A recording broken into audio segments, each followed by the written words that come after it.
अतिउष्णतेच्या संकटाचा सामना करण्यासाठी सक्षम उपाययोजना करणार मुख्यमंत्री देवेंद्र फडणवीस. उष्णता प्रतिसादक्षम व शाश्वत शीतकरणासाठी सेंटर फॉर एक्सलन्सचा शुभारंभ. युसुफ पठाण, प्रतिनिधी, मालेगाव, नाशिक. हवामान बदल या संकटाचा सर्वाधिक फटका शेती क्षेत्राला, विशेषतः अल्पभूधारक शेतकऱ्यांना बसत आहे. अतिउष्णतेच्या संकटावर उपाययोजना करण्यासाठी तसेच उष्णता प्रतिसादक्षम व शाश्वत शीतकरणासाठी सेंटर फॉर एक्सलन्सचा शुभारंभ करण्यात आला असून हे केंद्र भविष्यात राज्य आपत्ती व्यवस्थापन संस्थेचा भाग म्हणून कार्यरत होणार असल्याचे मुख्यमंत्री देवेंद्र फडणवीस यांनी सांगितलं. सह्याद्री अतिथीगृह येथून मुख्यमंत्री देवेंद्र फडणवीस यांनी दूरदृश्य प्रणालीद्वारे IIM नागपूर येथील centre of excellence for heat resilience and sustainable कुलिंगचे उद्घाटन केले. यावेळी आपत्ती व्यवस्थापन मंत्री गिरीश महाजन, नाशिकच्या महापौर हिमगौरी आहेर, मुख्य सचिव राजेंद्र अग्रवाल, मुख्यमंत्री यांचे प्रधान सचिव डॉक्टर श्रीकर परदेशी, नॅचरल रिसोर्सेस डिफेन्स काउन्सिलचे अध्यक्ष मनीष बापना, NRDC इंडियाच्या कंट्री डायरेक्टर दीपा सिंग बगई, आपत्ती व्यवस्थापन विभागाचे संचालक doctor Bhalchandra Chavan, Nagpur Indian institute of मॅनेजमेंटचे संचालक डॉक्टर भीमराया मैत्री उपस्थित होते. मुख्यमंत्री देवेंद्र फडणवीस म्हणाले की विदर्भासह राज्याच्या अनेक भागात अलीकडे उष्णतेच्या लाटेमुळे शाळा महाविद्यालय बंद ठेवण्याची वेळ आली आहे. हवामान बदल या संकटाचा सर्वाधिक फटका शेती क्षेत्राला, विशेषतः छोट्या शेतकऱ्यांना बसत आहे. दुष्काळ, गारपीट आणि वाढते तापमान यामुळे समस्याही गंभीर होत आहेत.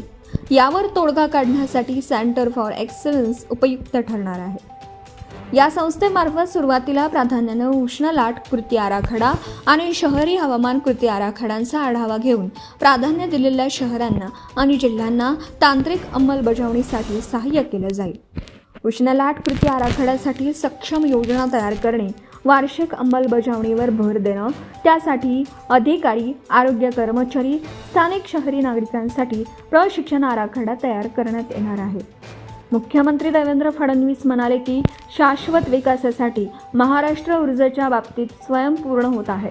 2030 पर्यंत 52% ऊर्जा नवीकरणीय स्रोतांमधून, 2035 पर्यंत 65% ऊर्जा अपारंपरिक स्रोतातून घेण्याचे नियोजन आहे. शेतकऱ्यांना लागणारी 16,000 मेगावॅट वीज सौर ऊर्जेद्वारे देण्याचा प्रयत्न सुरू आहे. वाढत्या उष्णतेमुळे सर्वत्रच AC वापर वाढतो, त्यामुळे होणारे पर्यावरणाचे नुकसान टाळण्यासाठी यावर उपाय म्हणून राज्यात प्रभावी हिट ॲक्शन प्लॅन राबवला जाईल. बांधकाम क्षेत्रात आणि दैनंदिन वापरात स्थानिक व पर्यावरणपूरक उपाययोजनांना प्राधान्य देऊन विकास साधण्यावर भर देण्यात येणार असल्याचे मुख्यमंत्री फडणवीस यांनी सांगितले. नागपूरला आंतरराष्ट्रीय महत्त्व प्राप्त. NRDCचे अध्यक्ष Manish Bapna, natural resources defence काउन्सिलचे अध्यक्ष मनीष बापना म्हणालेत की स्वच्छ ऊर्जा आणि त्यासोबतच शाश्वत कुलिंग या विषयावर आपण जे लक्ष केंद्रित करत आहोत ते आजच्या काळातील अत्यंत महत्त्वाचे मुद्दे आहेत.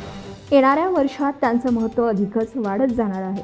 विज्ञान क्षेत्रात प्रगती होत आहे आणि नवनवीन धोरणं ही आखली जात आहेत. जोपर्यंत आपल्याकडे ही धोरणं राबवण्यासाठी सक्षम संस्था नसतील तोपर्यंत आपण अपेक्षित प्रगती करू शकणार नाही. Subscribe now and press the bell icon. Never miss an update.